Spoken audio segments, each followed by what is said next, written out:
guys, welcome to my channel. Please don't forget to subscribe and share. And also, please don't forget to like. It truly helps our channel. Happy reading! Hey everyone, this is chapter 9 of Heroine's Revenge. Let's start reading. Chuyan is drunk. So pag-aawayan niya si Chuyan ngayon. Yes, she's drunk, so I'm about to take her home. Well, kung ano lang naman, may rights talaga siya. Pero nagpirmahan na sila ng divorce agreement eh. Do you want to take her home or do you just want to take advantage of her in public? Yan, nahuli nga naman talaga niya nung gustong gawin niya before. Huli ka balbon. Ay, patay ka man. Mind your language. I'm not taking advantage of her. I'm her husband. Why can't I kiss her? Sabagay, pero hindi pa talaga eh. Obviously, nagpirmahan na kayo, so nasa process na talaga. Did she allow you to do so?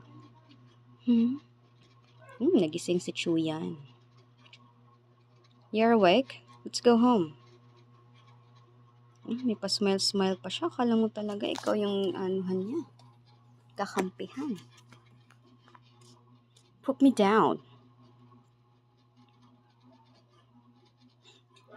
Let me take you home. Don't bother. So tingin mo talaga? Sasama siya sa'yo? Grab suddenly. Yan, you are drunk. It's not safe for you to go home by yourself. I have to make sure your safety. Ay, may pa-safety ka nang nalalaman. Before naman, wala kang pakialam sa kanya. It hurts. Let me go. Oh no, let go of me. My wound made by the kidnapper yesterday hasn't recovered. Oh, yung nut. Let go. Diba? Mas malakas si Mr. Boo. Hey, I'm talking to my wife. How could you beat me? Wife na ngayon yung turing mo sa kanya. Yung mga lalaki, yung realization nila matagal. Tapos nasa huli pa naman yung pagsisisi. Lalo na pa yung babae pag ayaw na talaga niyan. Didn't you see her face turn pale because of the pain? Buti pa to siya observant. Yan, Mr. Boo. Sana all ganyan lahat. Hindi kasi lahat ng lalaki observant eh. Get into my car. I have pain relief plaster in my car. Diba? Hindi naman niya pinilit. Sabay ka sa akin kasi may plaster ako sa sasakyan. Diba? Walang pilitan na nangyari. Sumabay siya. Ikaw? Pinilit mo na't lahat. Hindi pa rin siya sumabay sa'yo. Ibig sabihin, ayaw niya sa'yo. Well, that's your loss, man. She's yours to begin with, but then you choose to ignore her. So, face the consequences right now. Oh, nag-bruise. It hurts. Be gentle. Masakit nga siguro. How fussy. Tagal mo din kasing dumating eh. Yeah, that's me. What's wrong? Bakit kasi late ka nang dumating, natapos na lang yung meal nila, nakaubos na siya isang boteng wine. Meron din siya sa paa. My ankles were bruised yesterday. Apply ointment for me. Diba? Pinatang niya lang casually sa lap. Tingnan natin ano magiging reaction ni Mr. Boo sa pagpatong niya sa lap. Why didn't you apply by yourself last night? Touch. It's itching. Sorry, I didn't mean it. Hindi talaga mean. Sa bagay, may paano naman. Parang gulat effect. So, ibig sabihin niya talaga sinadya, no? Doon lang tayo magbe-base sa picture eh. Yung may parang may pawis, yung may gulat na nasa side. Take it and apply by yourself. Galit yarn. Wala yun lang eh, galit na agad. Fine. Siya na lang naglagay. Kaya naman niya, kaya lang, yun nga, kitang-kita naman yung legs niya sa harapan ni Mr. Pooh. What's wrong with you? Look up. Wala lang, parang affected talaga siya masyado. Pass. Kinuha pa rin naman niya. Nothing. Naantok na siya. I wanna take a nap. Baka bigla na naman siyang hihiga sa lap, no? Katulad nung before. And nakatulog na siya. Ay, may pa-slide ang ate mo, girl. Slide. Sabi ni, sa lap pa rin papunta eh. Magaling talaga si ate mo gumawa ng ng paraan. Hey, get up. What? Sorry, did I bump you? Diba, pina-inosente? Nope. Ay, parang nag-iinit si kuya mo.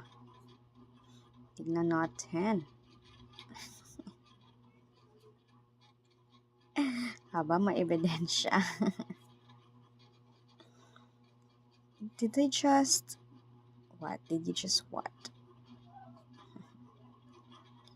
You deliberately plan all this and you just want to make out with me? No, I didn't. Don't talk nonsense. Bakit mamumula ka? Yung totoo, te. Then why did you send the location of the restaurant to me? Gusto ko lang niya i-test. That's all.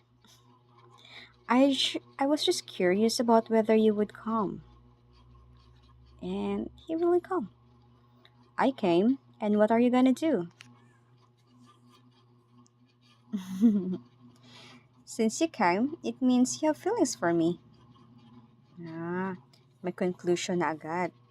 And then,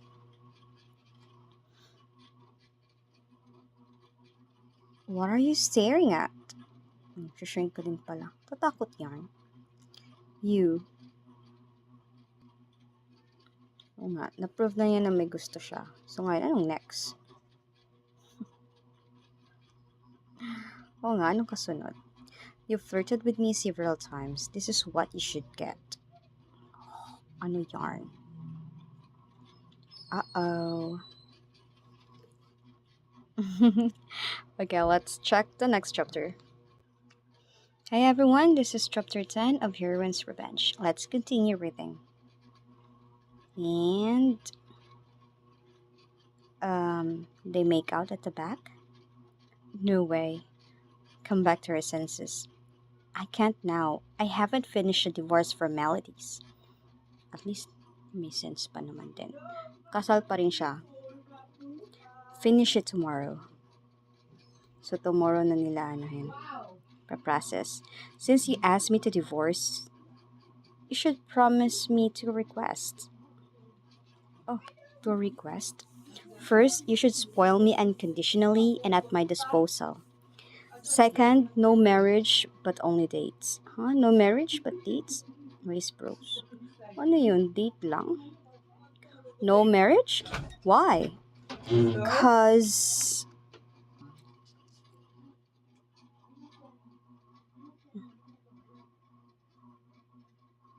heartbroken siya. Siyempre, ayaw niya ng marriage. Since the circumstances vary in each world, I am also unsure whether I can stay and grow old in this world after completing my task.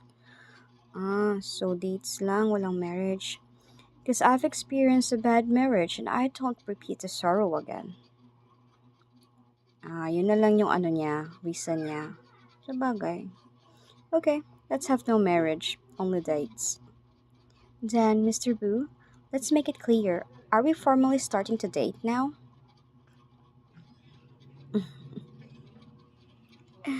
Siyempre, maniniguro siya, di ba? Call me by my name. Did anyone call you Yan, or even what? Even what? Baby? Baby!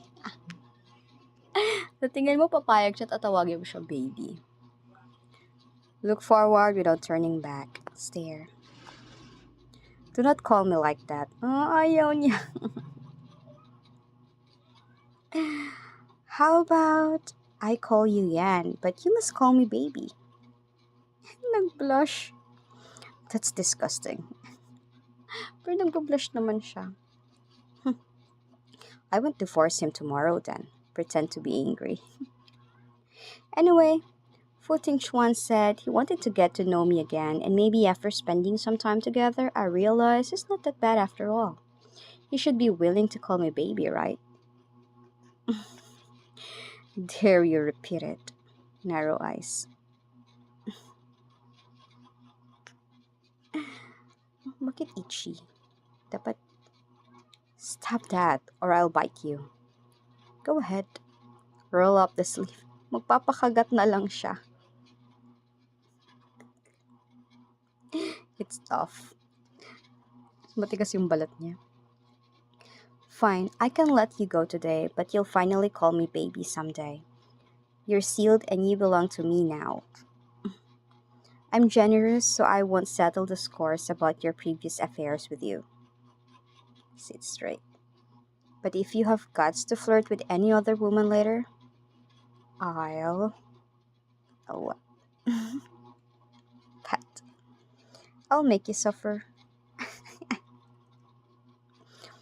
You're stricter with me than how you treat Fu Chengxuan. Smile helplessly. Seriously, ngayon lang siya nag-smile, diba? He doesn't deserve it. I'm always strict with men I like. I didn't. You didn't what? I didn't have any woman before. Ooh? Are you still a virgin?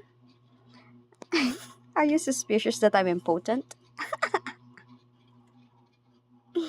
I didn't say that. Namula. Hindi naman siya impotent. Wala lang siyang karelasyon. Don't forget to finish the divorce formalities with him tomorrow. You will know the answer later. Divorce muna before anything else. What answer? O, diba? Pakipot na naman si ate. I'm not curious at all. Yan, have you arrived home yet? Yup. Wala siyang, hindi na siya kinikilig kay Fu. Maybe yung previous, host. Malay mo. Pero hindi din. 1 year late na. I'll wait for you at Civil Affairs Bureau at 10 a.m. tomorrow. Take all the papers and let's get divorced. O, diba? Prangkahan. Why? Didn't you agree to give us a chance to know each other again? Wishful thinking mo na lang yan. I didn't say yes. That's only your wishful thinking. Wishful thinking talaga. If he refuses to come, we have to go through legal procedures. The next afternoon, at Civil Affairs Bureau. Yan, even if we divorce, we can start from being friends. Marami na siyang friends, di ka na niya kailangan.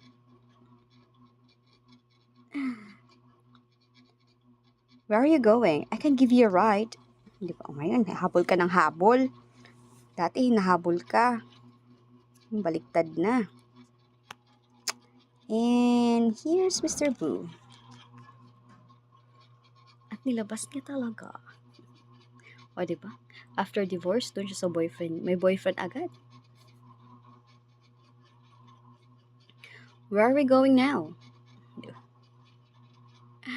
Ngayon, panonoorin mo na lang yung babaeng habol ng habol sa'yo before. Kung dati, ikaw lang yung apple of her eye, ngayon, iba na. Si Mr. Boo na ngayon. I'll take you to a special place. Special place? My first girlfriend? Please get into the car. Huh? First girlfriend. O, diba? Saan kaya siya dadalhin? Ano kayang special place na yan? And that's the end of these 2 chapters. Please don't forget to like and subscribe. And see you in the next one. Bye! Thank you for reading with me, everyone. Until the next chapter. Bye!